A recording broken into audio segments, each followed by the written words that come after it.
La teología de la liberación aparece en inicio de los años 70, después del libro de Gustavo Gutiérrez, pero en realidad esa teología es la expresión espiritual, teológica, ¿no?, de un movimiento social que, que está ahí abajo en la sociedad, ¿no?, y que es anterior a la teología de la liberación.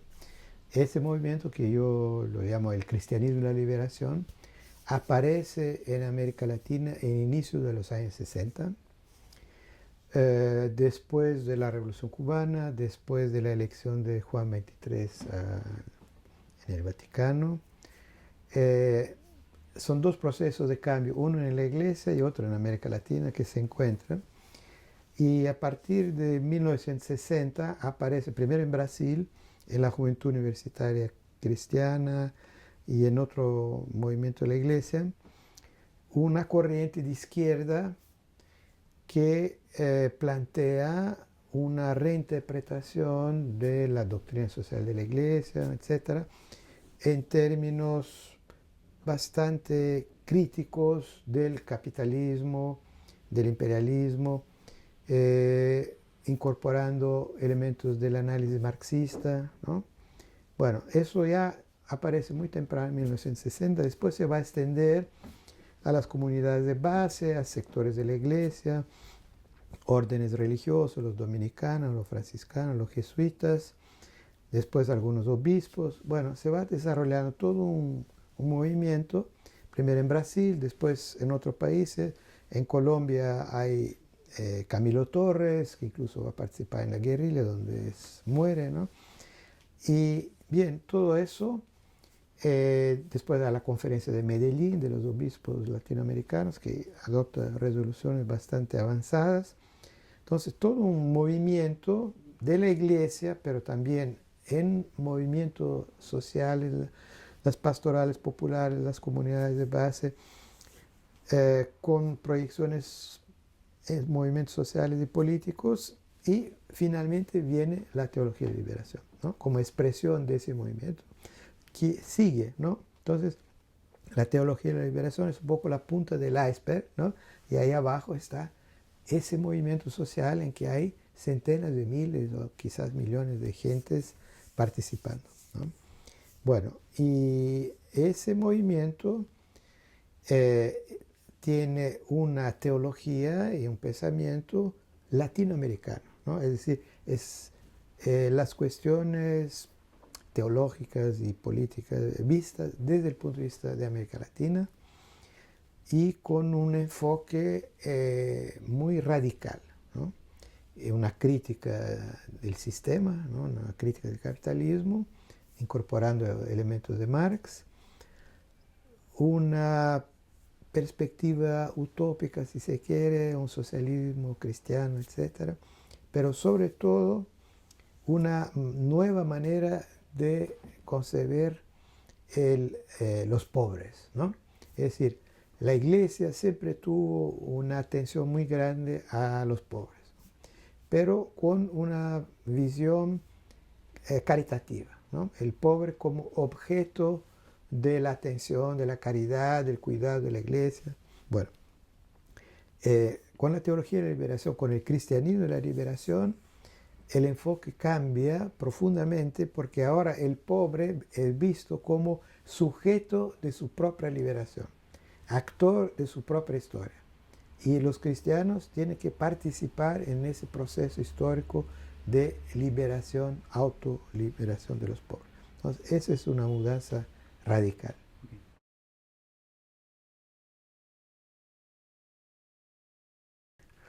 Bueno, en primer lugar es la opción prioritaria por los pobres, ¿no? Es decir, ver a la sociedad, la historia, la política, la economía, todo desde el punto de vista de los pobres, ¿no?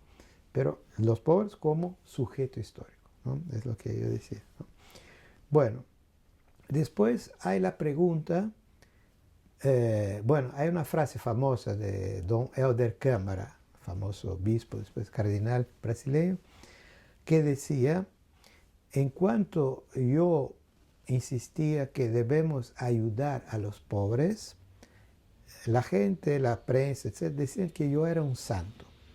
El día en que yo pregunté, pero ¿por qué hay tanta pobreza? Dijeron que yo era un comunista, ¿no? Bueno, entonces, eso fue decir, y en un cierto momento plantean por qué hay tanta pobreza, ¿no? No es una cosa natural, ¿no? Y no es por culpa de los pobres. Entonces hay que buscar una explicación. Y la explicación la encontraron en el marxismo, ¿no? Que explica que la pobreza resulta de la lógica del sistema capitalista dependiente en América Latina, tipo de desarrollo en que se aprofundizan las desigualdades sociales y en que la mayoría de la población está condenada a la pobreza, ¿no? Entonces, ese es otro elemento fundamental, ¿no? Y bueno, una reflexión teológica en la cual ya no se separa el espiritual del material, ¿no? El divino y el histórico, el político y el religioso, ¿no? Se busca la unidad, ¿no?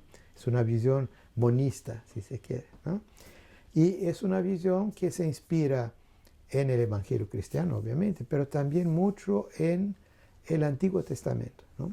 En los profetas bíblicos, en sus discursos, sus oraciones en contra de la injusticia social, en el paradigma del éxodo, ¿no? Es decir, cómo los esclavos israelitas en Egipto se levantaron, se rebelaron en contra de la esclavitud, en contra del faraón, y salieron en una larga caminada hacia la tierra prometida, ¿no? Es un tema teológico que vuelve.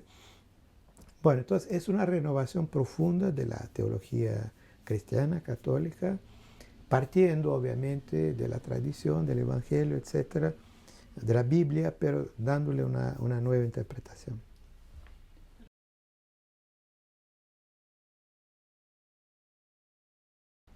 Al favorecer la participación activa de los cristianos en los movimientos sociales y políticos de liberación, ¿no? Y en favorecer incluso la formación de movimientos y de partidos nuevos, ¿no? El caso brasileño es muy evidente, ¿no? En las comunidades eclesiales de base, las pastorales populares, pastoral obrera, pastoral de la tierra, etcétera, tuvieron un papel fundamental en la formación del Partido de los Trabajadores, de la Central Única de los Trabajadores y del Movimiento de los Trabajadores Rurales Sin Tierra, el MST, ¿no? En todos esos movimientos, los cristianos de la liberación, los militantes de las pastorales, de las SEBs, los intelectuales cristianos tuvieron un papel fundamental, ¿no? Esos partidos y movimientos no hubieran existido sin esa participación masiva de decenas, quizás centenas de miles de cristianos, ¿no? Bueno, eso en Brasil. En otro país, por ejemplo, en Nicaragua, ¿no? El proceso de la revolución sandinista se dio con una participación muy importante de los cristianos, incluso en la dirección del movimiento, ¿no? La dirección del Frente Sandinista había varios curas, ¿no? Los hermanos Cardenal, Ernesto y Fernando Cardenal, en fin, varios otros, ¿no? Miguel de Escoto, en fin, los cristianos tuvieron un papel activo en la dirección y en la base, obviamente. Entonces, la revolución sandinista es quizás la primera revolución de los tiempos modernos con una tan importante participación de los cristianos, ¿no? Bueno, lo mismo para el proceso revolucionario en El Salvador, ¿no? En sus varias etapas. Primero la guerrilla, después ya el Frente Farabundo Martí como movimiento político. También hay una participación muy importante de los cristianos. También en Guatemala, aunque no tuvo el mismo impacto. Y así por delante, ¿no? De maneras con grados mayores o menores. Bueno, otro ejemplo, en Chiapas, ¿no? El levante zapatista, ¿no? No se puede entender eso sin el papel que tuvo Monseñor Ruiz y los cristianos de la liberación, los jesuitas, etcétera, tratando de organizar el movimiento campesino, ¿no? Organizar un gran congreso campesino, comunidades de base, etcétera. Eso fue llevando un proceso de concientización y de autoorganización de los campesinos en Chiapas, que después desembocó en el movimiento zapatista, ¿no? Y Samuel Ruiz tuvo un papel muy importante. Aquí hago un pequeño paréntesis. Hace años yo estuve en Chiapas y tuve la oportunidad de entrevistar a don Samuel Ruiz, ¿no? Entonces yo le pregunté, ¿usted se identifica con la teología de la liberación? Y él me contestó, sí, sí, por supuesto, pero usted sabe, lo importante para mí no es la teología, es la liberación, ¿no? Me parece muy interesante esa afirmación y creo que vale también para muchos de los otros, ¿no?, teólogos de la liberación. Bueno, entonces son algunos ejemplos de la historia reciente de América Latina de cómo la teología de la liberación, o mejor, el cristianismo de la liberación, tuvo un papel fundamental en procesos sociales, políticos de primera importancia, ¿no? Entonces, tratar de entender lo que ha pasado en América Latina en todo ese periodo sin tomar en cuenta ese papel de los cristianos y del cristianismo de la liberación no permite dar cuenta de lo que fue el proceso, ¿no?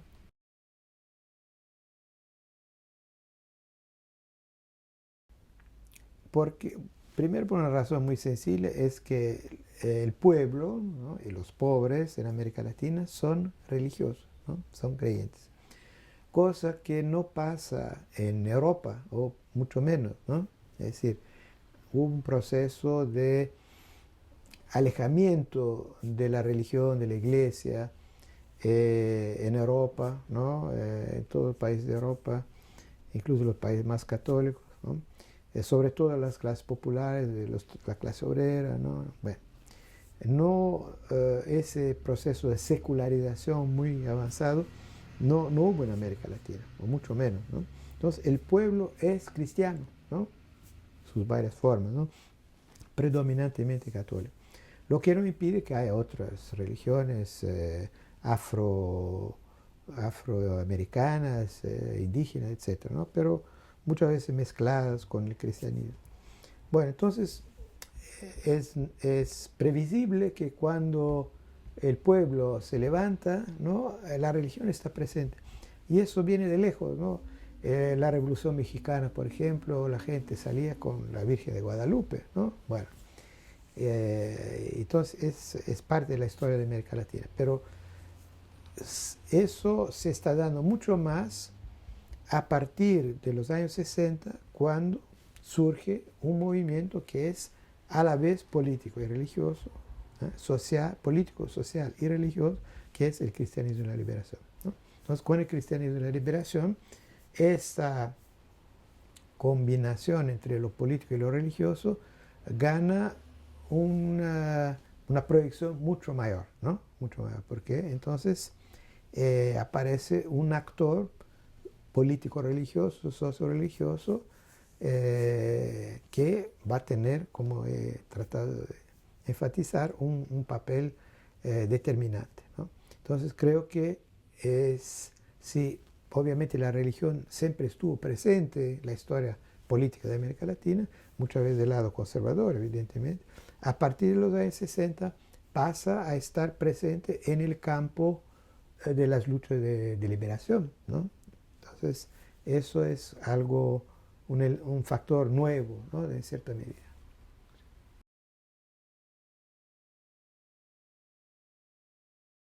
Sí. Mira, debo decir que yo no tenía muchas expectativas en relación a Bergoglio, ¿no?, Francisco. Primero por su pasado en Argentina. Es decir, en la época de la dictadura hubo un episodio controvertido con los jesuitas de izquierda. Bueno, se puede dejar un punto de interrogación, no se sabe exactamente qué pasó. Pero es un hecho que él no se opuso a la dictadura. Tampoco fue de los que apoyaron abiertamente, pero tampoco no se opuso, ¿no? Entonces es lo que se puede llamar en lenguaje religioso un pecado por omisión, ¿no? Bien.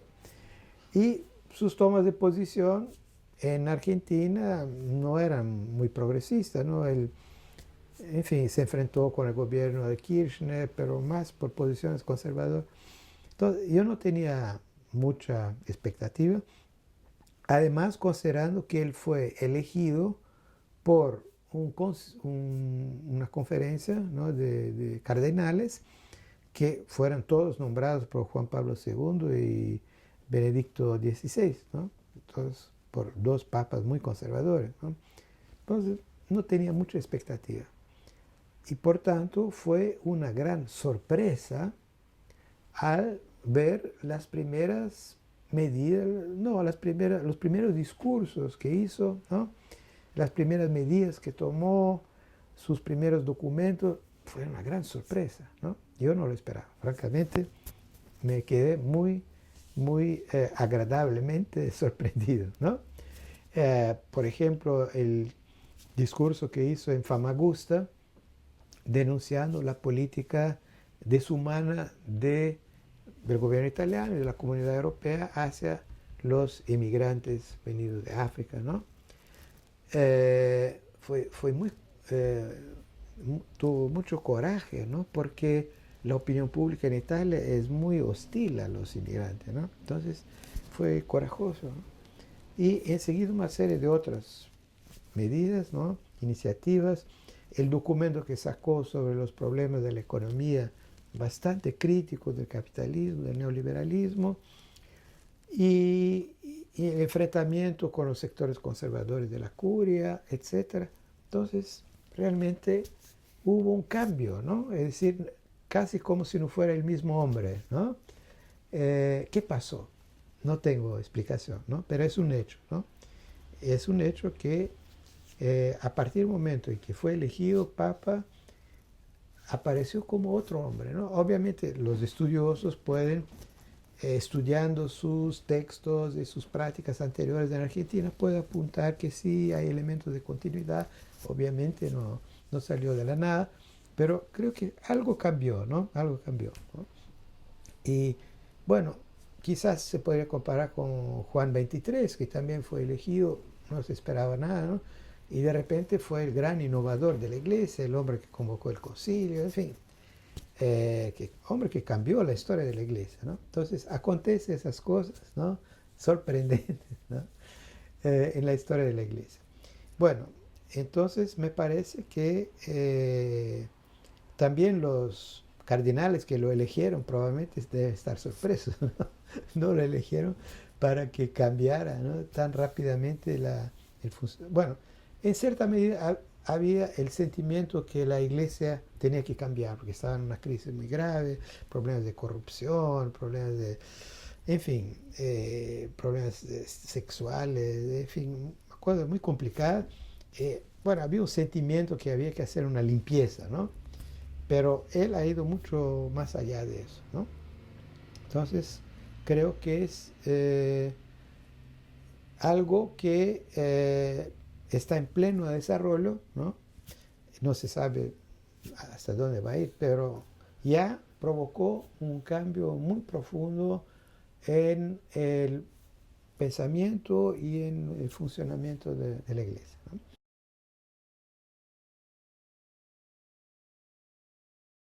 Se ha anunciado muchas veces la muerte de la teología de liberación, ¿no? En los medios de comunicación, los periodistas, el mismo Papa Juan Pablo II, etc.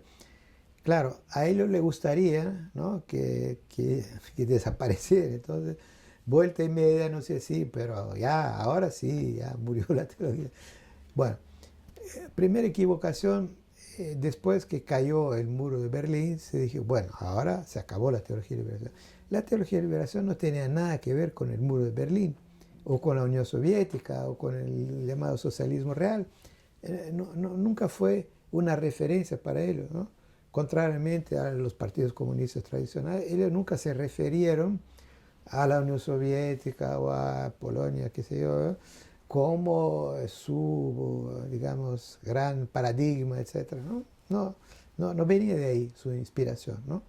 Mucho más impacto tuvo, eso sí, la derrota de los sandinistas en Nicaragua, en 1990. Eso sí, tuvo un impacto muy duro, ¿no? En el cristianismo de la liberación. Ahora, como dice, creo, Frei Beto, cayó el muro de Berlín, muy bien, formidable, pero el muro del dinero que separa a los pobres de los ricos, ese no cayó, ¿no? Por eso tenemos que seguir, ¿no?, en la lucha. Entonces, ahora, lo que pasa es que Juan Pablo II y en menor medida también Benedicto XVI han hecho todo lo posible para deslegitimar a la teología de liberación al nivel teológico, ¿no?, con las directivas del Vaticano, etc. Pero eso tuvo poco impacto, ¿no? Porque, bueno, en la iglesia hay una tradición que dice así: Roma locuta, causa finita. Es decir, cuando Roma habla, el Papa, el Vaticano, la discusión se acabó. Pero Roma habló criticando la teología de liberación, pero la discusión no acabó. Los teólogos contestaron a Roma, ¿no?, a Ratzinger, ¿no?, y siguieron, ¿no? Entonces, ahí la cosa no funcionó, ¿no?, para el Vaticano. Ahora, lo que sí tuvo mucho impacto es el nombramiento de obispos conservadores, ¿no? Es decir, cuando el Papa nombra en lugar de don Neuder Cámara un obispo ultraconservador que inmediatamente desactivó a las pastorales populares, deslegitimó a las comunidades de base, echó a los teólogos de liberación fuera del diócesis, etc. Claro, eso fue un debilitamiento, ¿no? Y uno de los resultados de eso es que en la medida en que se deslegitimó a las comunidades de base, en medida en que perdieron parte de su influencia, ganaron las iglesias neopentecostales, ¿no?, evangélicas, ¿no?, que ocuparon ese espacio, ¿no? Ahora, asimismo, claro, hay que ver, hay mucha diferencia según los países, ¿no? Pero, por ejemplo, en Brasil, el cristianismo de la liberación y la misma teología de la liberación sigue muy presente en las bases, ¿no? Cada año hay una conferencia de las comunidades de base con miles de delegados, es un gran evento religioso y político, y social, y los teólogos siguen escribiendo, publicando, Leonardo Boff, Frei Beto, varios otros, ¿no?, y tienen mucha influencia, ¿no?, influencia teológica, religiosa, social y política, ¿no? Bueno, en otros países menos, ¿no? Otros países ya hubo una cierta pérdida de influencia, una regresión, ¿no? Bien, entonces depende del contexto, ¿no? Pero de una manera general, eso de que la teología de liberación se acabó, etcétera, francamente no corresponde a la realidad. Lo que hubo también fue una innovación, ¿no?, una apertura a temas, cuestiones nuevas, ¿no?, la cuestión de la mujer, la cuestión de los indígenas, la cuestión de ecuménica de otras religiones populares, ¿no?, como los afro-brasileños, por ejemplo, y la cuestión ecológica, ¿no?, muy importante, ¿no? Entonces, varios de los teólogos de liberación le están dando importancia muy grande a la cuestión ecológica, a las luchas ecológicas, y algunos se han interesado por el ecosocialismo, ¿no?, como Frei Beto, ¿no? Y el mismo Leonardo Boff, con algunas reservas, ¿no?, también. Y Leonardo Boff es de los más activos en esa reformulación, digamos, ecológica de la teología de la liberación, ¿no? Ahora, yo creo que con el nuevo Papa, con Papa Francisco, se va a crear una nueva coyuntura en la Iglesia más favorable a la teología de liberación, ¿no? Porque, bueno, Gustavo Gutiérrez fue invitado a venir al Vaticano, fue recibido, el proceso de beatificación de Monseñor Romero en El Salvador se ha reabierto, ¿no? Varios señales que indican un cambio de la actitud del Vaticano hacia la teología de la liberación. Entonces, eso probablemente le va a crear condiciones más favorables para un resurgimiento más importante de la teología de la liberación en América Latina.